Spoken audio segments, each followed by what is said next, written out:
Hello and welcome back to the Paddock. It's my personal favorite time of year, time for night racing in Singapore. You heard our predictions last episode. Now join myself, Amy, Hanna, Rachel, Ito, and we have Miss Chelsea behind the scenes for a little race recap. I'm going to jump right into circuit updates.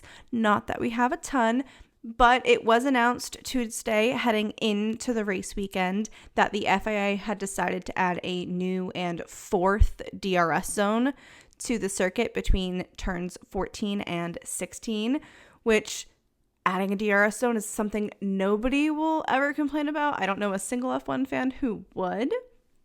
Now, while we don't have a lot of circuit and race updates, we do have so much pre-race updates for you. There was so much going on this week. On Thursday, Media Day, Kevin Magnussen said, and I quote, "You get punished and come back," and you're like, oh, ready to F-ish up right now. Funny how that works. And I swear this man's goal is just going to be maximum chaos and carnage. Oh, it definitely is, especially because on top of having a clean license, he is also likely going into his last stint as an F1 driver because, as far as we know, he doesn't have a contract for next year and he's definitely leaving Haas, so he just wants to go out with a bang. Let's be honest, I would do mass chaos if I were him. I'd be like, oh, when in doubt, go out with a bang. I really just want him like taking people out for the rest of the season, to be really honest. Just like fuck it all. Like he's probably gonna go to like rally or IndyCar or endurance, maybe NASCAR. Like he's not staying in F1. So like why not just be a menace to society? And honestly, I think NASCAR would be great for K-Mag because you can cause a lot of carnage. I mean, we all have seen the footage of the guy throwing his bumper at the guy who hit him. I love NASCAR. But one thing that Singapore also has that never disappoints is special helmets, race suits, and liveries. Lando, Oscar, Nico, Charles, Alex, and Joe, and I think Danny Rick all had special helmets. I'm probably missing some. There are always so many. And they were incredible. Oscars was a little blinding, but it was great. McLaren, VCarb, and Mercedes all had special liveries. Red Bull was supposed to have a special livery, but they canceled it because allegedly the paint added too much weight. Also, not gonna lie, the Mercedes livery did throw me off for a second when I saw it on Instagram. The color at first glance is very much giving Aston Martin racing green. Took me a second. I swear to God, y'all, all of F1 had to have cackled when the news broke that Red Bull had to cancel their livery, especially with the fact that VCarb did theirs, which honestly, that denim livery was so sick. It's absolutely beautiful. I was so excited to see it on track. Why did I think that livery was made for Austin, though? Like, don't get me wrong, it was absolutely gorgeous, but I don't know what it was. I thought it was made for Austin with the jean look, but I was also obsessed with it. And the fact that the drivers even purposely wore all denim to media day to match when they arrived in the paddock was just amazing. So I think that was for a Hugo Boss upcoming like line launch that they're working on. I think it was actually intentional to be Singapore, but I don't know. But my bet is it's something for a Hugo Boss launch of some kind, because the guys were wearing Hugo Boss merch in the media day. So, or not merch, Hugo Boss clothes. Yeah, I definitely think it has something to do with Hugo Boss, but as Hannah said, denim feels Austin, not Singapore, so that timing was maybe a bit off, but who knows. But definitely the Red Bull news, made me chuckle, especially because some people up and down the paddock said they had to cancel because they spent all the money on legal fees, but also because the whole thing with the F1 Academy still running their Red Bull livery, it just makes you wonder what happened. But if the weight thing is truly true, does that mean the F1 Academy car is fast enough and the Red Bull car just isn't? I don't know. So many questions with the Red Bull livery and that cancellation. I will say the driver for me that gets the most bonus points in terms of special helmet, special merch leading into this race weekend is Zhou Guanyu. He came into the paddock on media day in a sweatshirt that says sweet corn across the back, which if you don't know, sweet corn is the translation of his cat's name. And that sweatshirt is probably the best thing I think I've ever seen. I need one like now. Thank you very much. But with the helmet, it's fluorescent. It's got like chrome and glitter in it. It's going to look gorgeous under the light. And then there's the little sweet corn sticker or like image on the side that just melted my heart. He always delivers in terms of like helmet design. I need this man to like do a side quest designing something with fashion because his eye is just fantastic. That helmet is a 10 out of 10 if I'm being real honest, y'all. I need one of those hoodies. If I can't buy one, I think I'm going to buy it. It is so cute. I want one. And he actually, I don't remember what interview it was, but he said that he designed it. He drew the sweet corn and it's like all his like drawing and writing and stuff. He does kind of design and he loves it. And I need one as the resident PGP cat mom. It just feels appropriate. As a dog person, sweet corn has definitely turned me into a cat person too. And that just means that hoodie is a need. Gonna run to Etsy right now to see whether someone already did something. Also, speaking of Steak F1 team, Sauber, whatever you want to call them, them having a slushy machine in their hospitality because it is so hot and humid in Singapore is absolutely iconic, and I expect nothing less from them. Their media and their social and everything has been so good all year, and the slushy machine just really put it on top. As a marketing girly, it's the fact that it was green and black for the slushy machine that has to be the most iconic, most Singapore thing I've ever seen.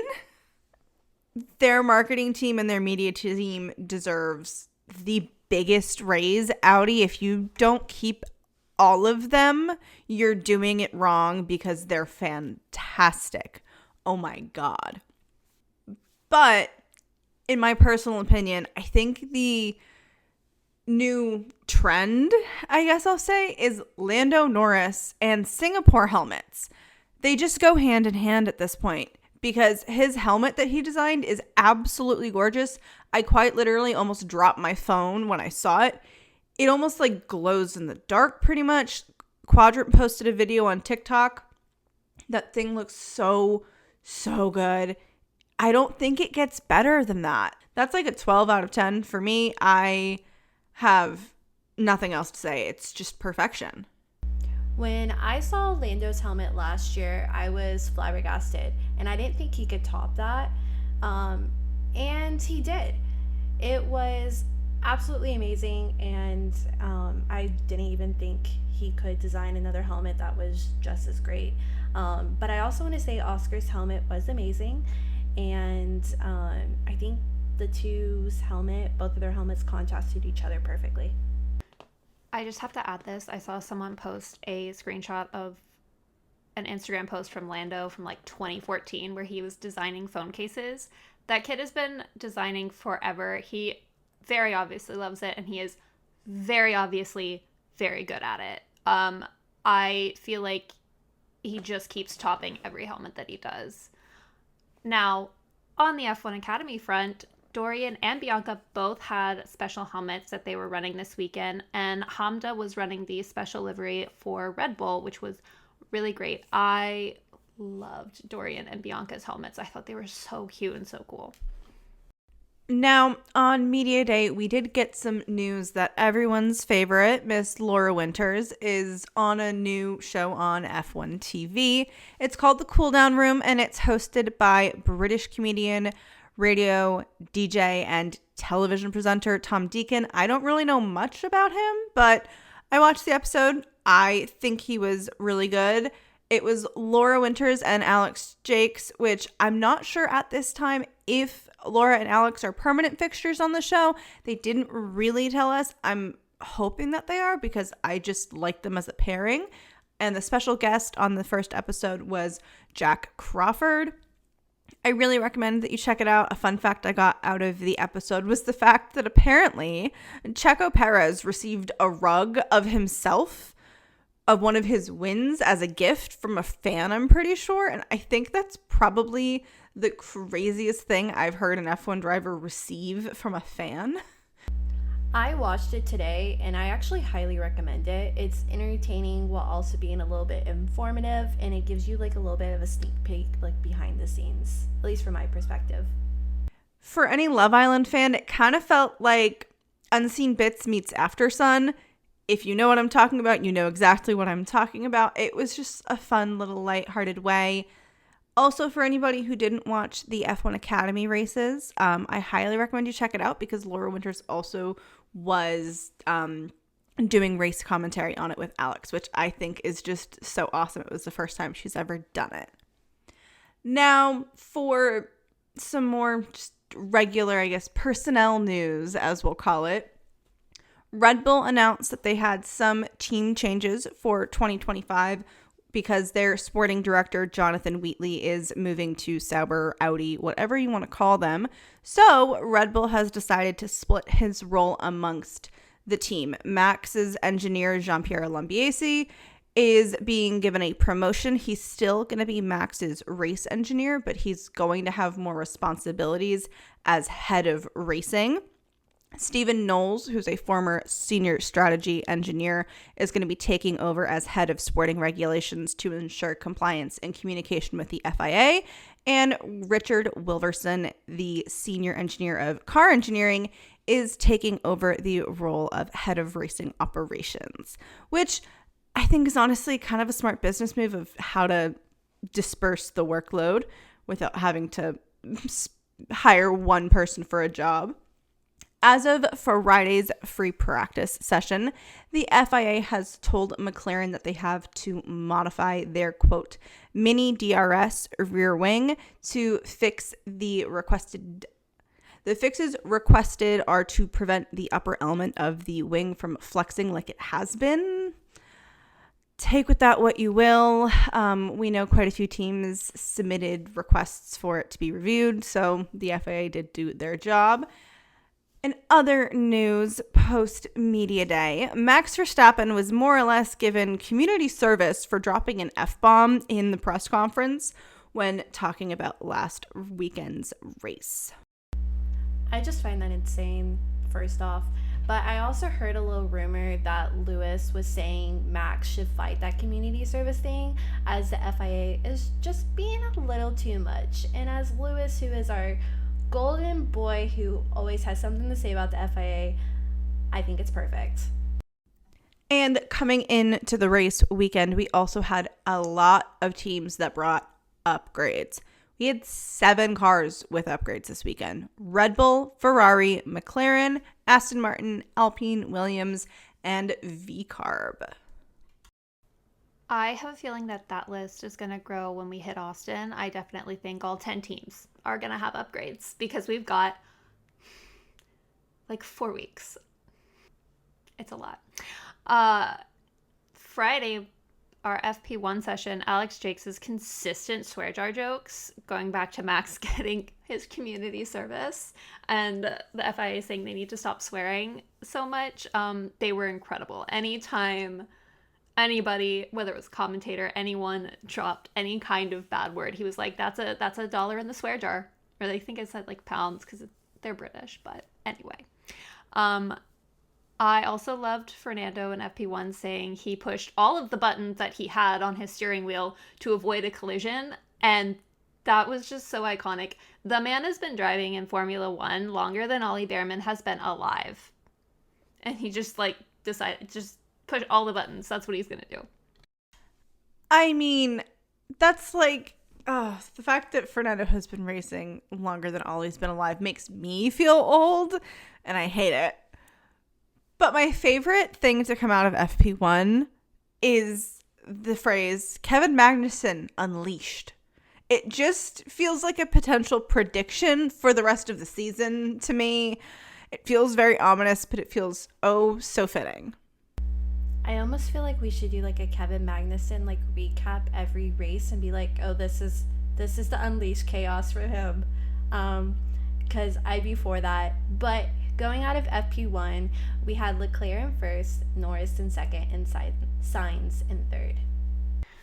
And going into FP2, we had our lovely Ollie Behrman doing trackside commentary during FP2 at turn 5. And that was the most precious thing. He's so adorable. I cannot wait to have him on the grid next year. I thought it was so funny because they cut to him, and I think the commentators in the box were expecting Will, and it was just Ollie just there with his little microphone in his Ferrari shirt, and it was adorable. Ollie in his side quests, he's really taking after Charles.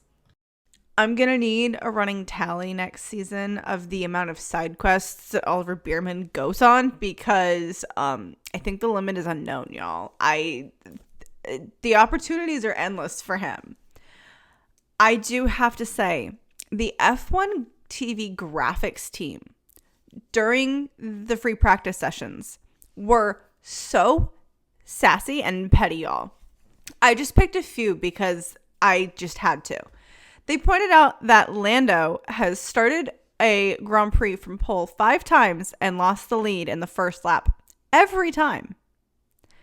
Franco has scored more points in 2 races than Logan did in 36 starts with Williams, which really hurts for me to say that out loud. We love you, Logie, forever and always. This is my personal favorite.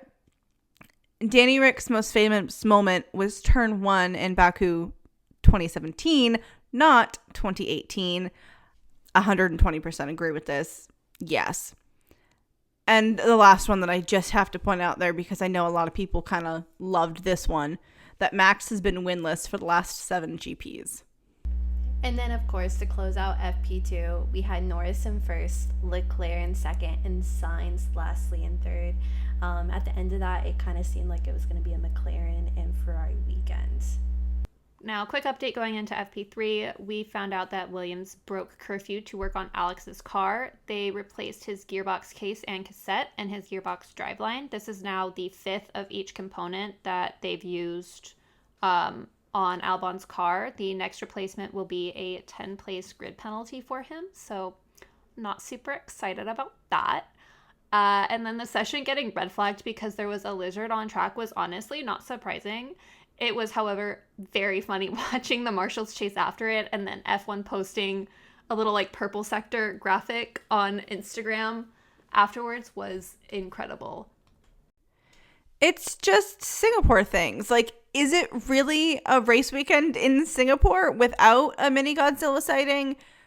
Because I think not.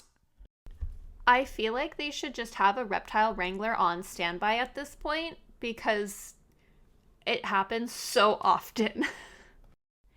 Can someone please just call Rob from Love Island USA? The man is a snake wrangler and reptiles, so like, give him the gig. I don't know, for the fun. Then the last practice session was very different from the others, or slightly different, with Norris back in first, Russell in second, and Piastri in third. Now, heading into qualifying, the opening graphics that gave you track temp, humidity, all of that, the 79% humidity just made me want to cry, just even like thinking about it. I couldn't do that. No, I live on the East Coast. It gets superhuman here. I hate it. Nobody could pay me enough money to go watch an F1 race in 79% humidity. Absolutely not. I will say I loved that Alex Jakes somehow managed to go from the F1 TV team showing 30 seconds to Mars and leading into 30 seconds to quali. That was just perfection, guys.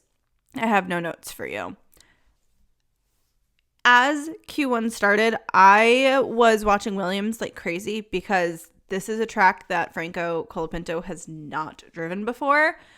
And I've got to say it, he was looking so good on track. I was kind of impressed. Franco's absolutely been killing it. He is adapting so quickly, and it's very impressive. The only track coming into him taking over Logan, the only track he'd been on before was Monza.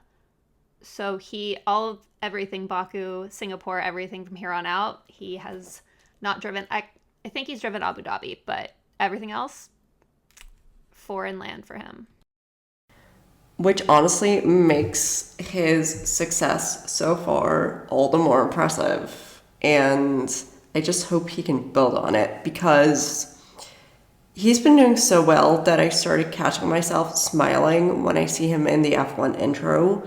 And that usually does not happen for mid-season replacements or, dare I say, even new drivers so fast. Franco Colapinto has wormed his way into every F1 fan's heart, and I refuse to believe otherwise, y'all. I do have to say, George Russell sounded so panicked when talking about how different the tires felt from FP3 to Q1. I honestly felt bad for him because he just sounded so frantic about it. At the end of Q1, we lost Danny, Lance, Pierre, Valtteri, and Joe. Your top three were Lando, Max, and Oscar. Heading into Q2, Checo Perez was a little confused as to why he was the first car out, and it made me laugh, if I'm really honest. He just was like, what is happening? It sounded like he either didn't get the memo or something. He does have a new race engineer for the rest of the season because his regular race engineer is out on paternity leave. So it may have just been a miscommunication, but Checo just sounded like dazed and confused a little bit. Krishan has a lot to say. Max almost losing it at turn 19 in the beginning of Q2 was crazy. I know Singapore's like not Red Bull's favorite track, it's not their strongest, but Max almost losing the car is a little crazy to me. I think even he was a little shocked. We had the return of sassy Alexander Albon when he was complaining about having no tire grip. I mean, I'm not that surprised. I love Sassy Alex. That Aries sun really, really coming out there, and it's really great. And like I said, Franco was looking really good. He looked so good in Q2. I am just continued to be impressed with him. I have to say I have joined James Hinchcliffe in the Franco fan club. I miss Logan so much, but Franco's been doing great, and you've just got to give the kids some kudos. I have no problems with Franco. I think he's a fantastic driver. I think he is adorable, and he is a yapper, which so am I. So I love that. And he all around just seems like a great guy. My problems lie with James Vowles, but we know this. This is not new information. Don't kill me for saying this, but I think replacing Logan with Franco was the right move, even if I was skeptical at the beginning, and even if it was done in a shitty way. Because, for example, he seems like a person that can finally challenge Alex. Plus, he's super likable. He is a yapper like Charles. He already found him and Pierre in the driver ceremony, and plus he fangirls over Lewis, so what else is there not to love? At the end of Q2, we lost Alex, Franco, Checo, Kevin, and Esteban. Your top 3 was Oscar, Max, and Charles. Now, going into Q3, we had Carlos hitting the barrier 4 minutes in, which was insane to me. Thankfully, he's okay, because it looked like a pretty bad hit. But it did red flag the session, which I think always makes things interesting when there's a red flag in qualifying, let alone Q3. See, before Carlos crashed, I thought Oscar was gonna like bin it for a hot second before Carlos went off, and I quite literally gasped. I had my window open because it was gorgeous outside, and I'm pretty sure my neighbors heard me because they looked over at my house. The quali restart stressed me out, waiting for all of them to go out and do their laps. Max keeps his record of not getting pole in Singapore, but he was on the front row, so almost there. Lando got pole, great performance, great laps, just incredible. And then Charles's lap time getting deleted for track limits at turn 2. Very sad. Your final lineup was Lando on pole, Max in second, Lewis in third, George in fourth, Oscar in fifth, Nico in sixth, Fernando in seventh, Yuki in eighth, Charles in ninth, and Carlos in 10th, obs because he crashed out.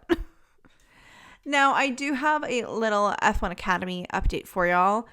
For race 1, I'm going to give you your top 3 plus a little bonus. So race 1, it was Abby pulling in first, Maya Wagoo in second, and Dorian Pin in third. Leah Block closed us out in P4.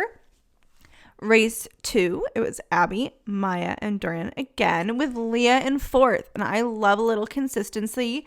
Plus double P4s for our American Queen Leah. She's P8 overall in the standings, so I am loving this for her. I'm a Leah Block stan forever and always. You guys probably already get this about me. Now that F1 Academy is able to be watched on F1 TV, I absolutely live to watch these races. Now, I need to know if anybody else heard the news about Max Verstappen holding his own post-quali press conference.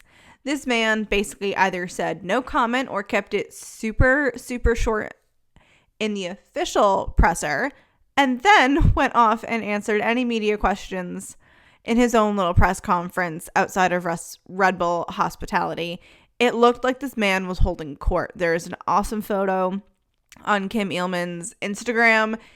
It's fantastic, and it makes a statement.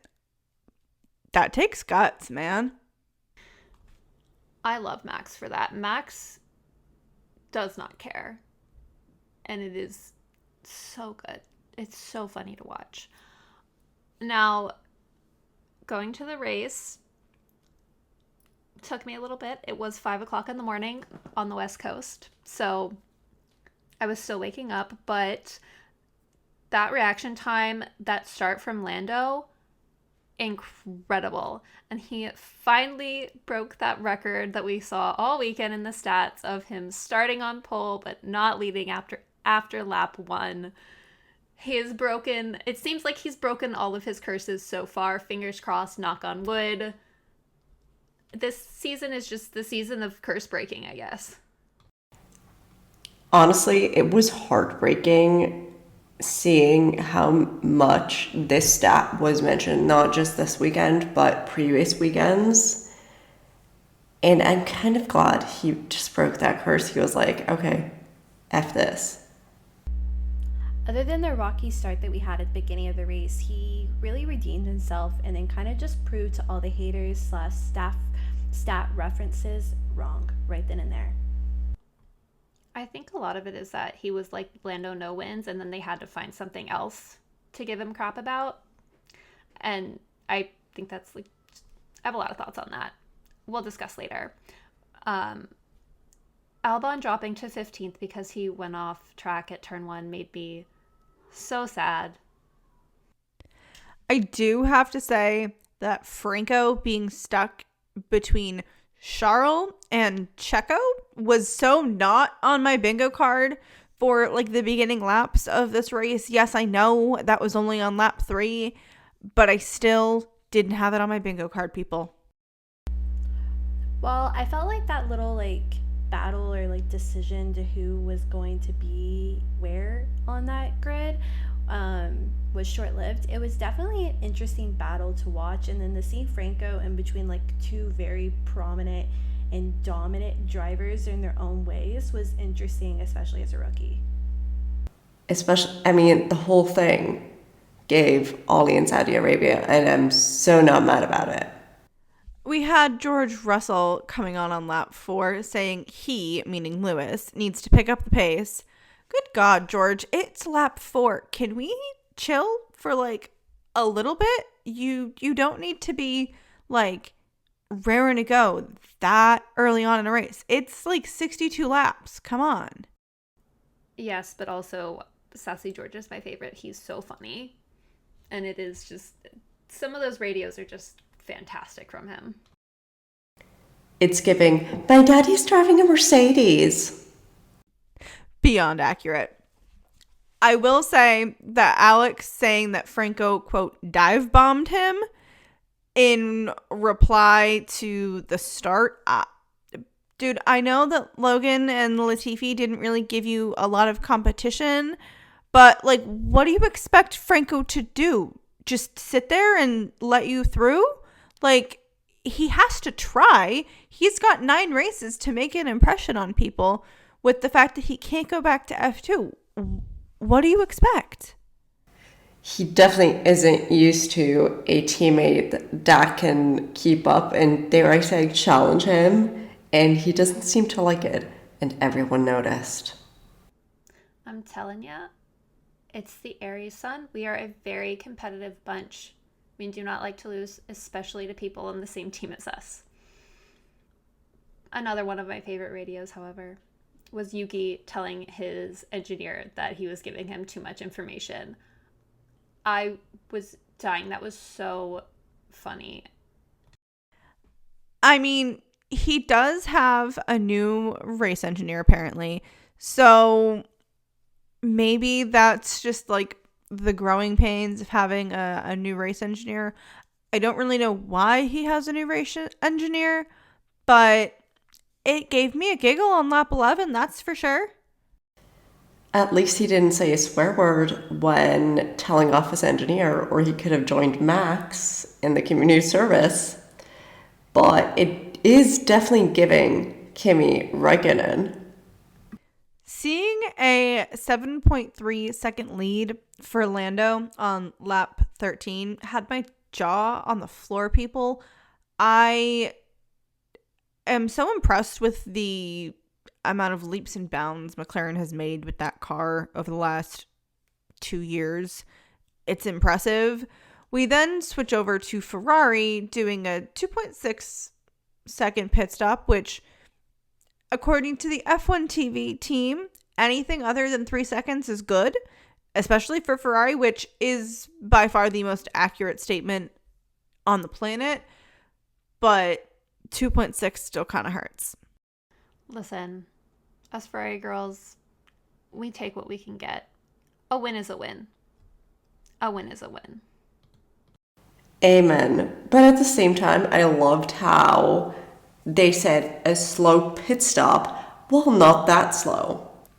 When anything over 2.5 is very much getting into slow territory in F1. I loved Checo's comments that Franco is, quote, very good and, quote, difficult to pass. Mind y'all, Franco literally has a singular win in Formula 2. And it was only in a sprint race. So the fact that he's getting recognition in the middle of a race from race-winning drivers is kind of impressive. I think the younger drivers have come into F1 and surprised some of the veterans with how good they are, especially like Franco and Ollie. And it's kind of pushing the veterans to be stronger or more competitive. I'm not gonna lie, I do think a little bit of that is due to the fact that a lot of the rookies coming in don't have fully developed frontal lobes, so they Their sense of self-preservation is lower. Anyway, Albon DNFing on lap 17. I saw that and I was just like, no, not Albon. Apparently, it was a power unit or cooling issue, which just like has to suck. I feel like Williams can't escape technical issues with their cars still. As long as it's not a gearbox issue, because he's on number 5 of some of those parts right now, and I do not want to see him get a 10-place grid penalty anytime soon at all. I mean, a car overheating can mean a lot of things, to be honest, but likely the cooling isn't doing its job. Then again, a gearbox has a lifespan of about, at most, 6 races, and we're on race 18, so it might be that too. As I'm sure, the Williams team sadly doesn't have the best gearbox techs, so their gearboxes lasting 6 races might be a stretch. Speaking of technical issues, I truly hope that Checo feels extremely vindicated, because he has been complaining about the car since at minimum last year, if not before. And with Red Bull tracing their issues back to Barcelona last year, if I were Checo, I would have a singing telegram sent to Horner just saying, I told you so. Oh, most definitely. When I heard that they apparently had issues since Barcelona 23, my mind was blown. Not only because they didn't listen to Checo, then again, with how they've been treating second drivers, I'm not too surprised that they didn't listen, but I've been more so surprised with the fact that it means that Max can drive a shitty car and still win, to the point where the team doesn't even really care to fix the issue. And we all know how he dominated last year. Then them stated they trailed it back from last year. It just seems a bit fishy to me, since they dominated so much last year. I don't know, the math ain't mathing. Unless it's just Checo's car that had the issue last year, and now it's both of their cars that had it this year, and that's the predominant issue. But I'm like, I need the thread. I need the details of how that math is mathing. Please. We need video proof of said singing telegram, though. Better yet, like, make it be the Toto's audio of the I have it printed out from Netflix, please, because yeah, he had it printed out. Better yet, what that TikTok sound, that's the argument between Toto and Horner, but as a song, that's what they need to do. That's what they need to use. We had a frustrated Charles Leclerc on lap 24. Brian was definitely trying his best to, like, calm him down, just stay cool, calm, and collected. But, like, Charles was definitely frustrated. I mean, if his race engineer was still Zabi, I do think that Charles would also be getting some community service with Max due to language used. Also, can we talk about Lando on lap 25? A 20-second gap. How? What kind of rock chip does McLaren have? Are we in for another Spygate? Jumping ahead a little bit, K-Mag DNFing on lap 61 out of 62 was rough. He almost made it. So close, yet so far. But for the third time, Lando Norris is an F1 race winner, and Jesus Christ, what a race that was for him. Incredible performance, and he no longer has to hear again about not leading after the first lap. So just fantastic. All around a great race from Lando. He definitely drove an amazing race, especially considering his brushes with the wall. I never thought I'd say this, but these saves just show that he's either a great driver or that he's one lucky duck. I'll let you guys be the judge of which he is. And your driver of the day and fastest lap went to Mr. DR3 himself, Daniel Joseph Ricciardo. I personally loved that so much, though I do wonder if that fastest lap was a petty plan from Red Bull and VCarb. I just loved that he got driver of the day. I feel like it was so deserved given all of the rumors swirling around him. Absolutely love to see it. Apparently that is now the lap record in Singapore, so fantastic.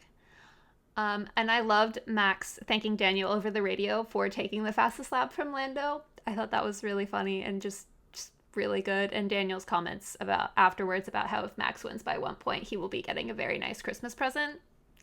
Incredible. Max did say Danny can get whatever he wants. I mean, Danny did do, I think, more for Red Bull and Max than Checo did this race, if I'm being real honest, and if you really think about it. But don't shoot the messenger. It's just my opinion. I said what I said. He definitely did more than Checo did. And I honestly hope it helps with his upcoming conversations with Red Bull and VCarb. But we'll see what happens. But apparently, because Danny got the fastest lap, Max now just has to finish second behind Lando every single race and sprint race to still become world champion.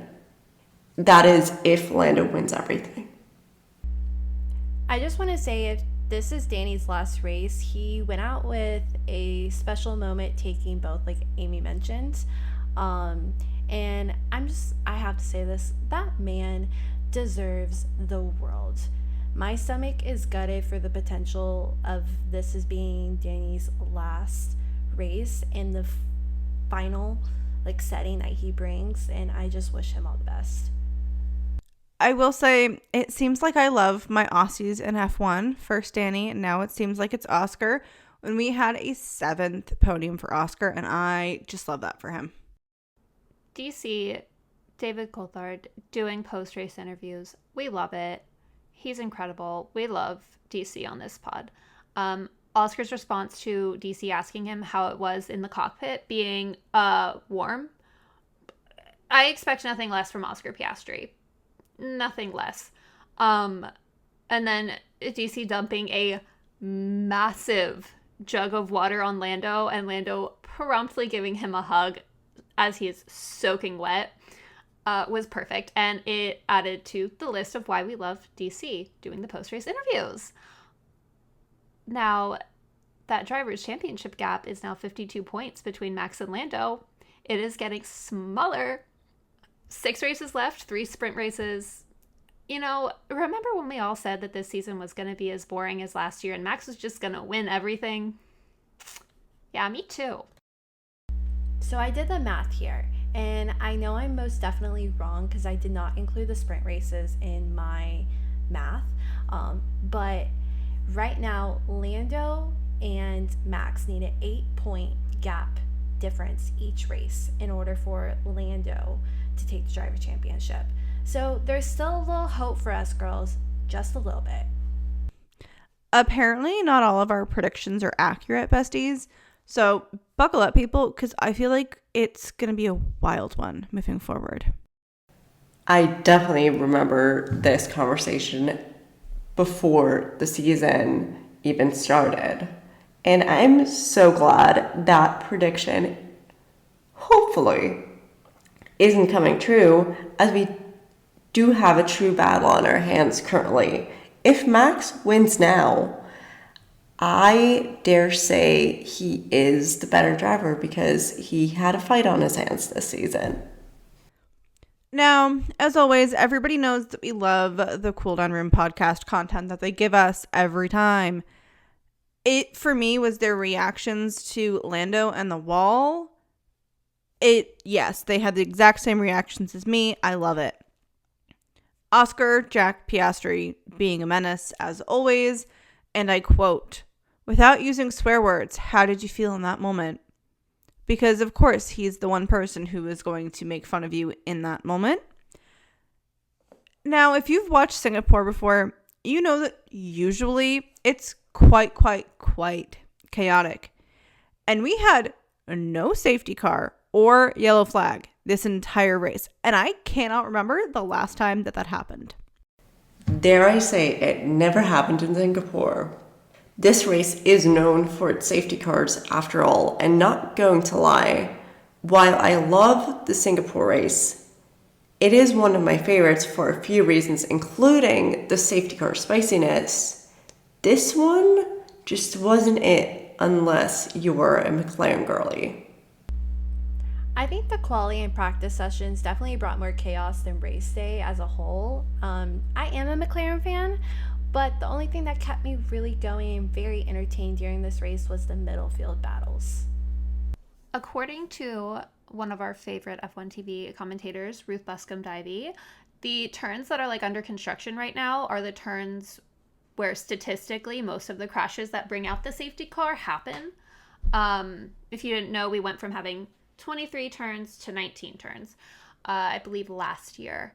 And this is still a little bit of speculation. They have to gather the data. We won't know for sure until probably the construction is done in like 4 years. But it does kind of make sense that they take out those corners and we have no safety car.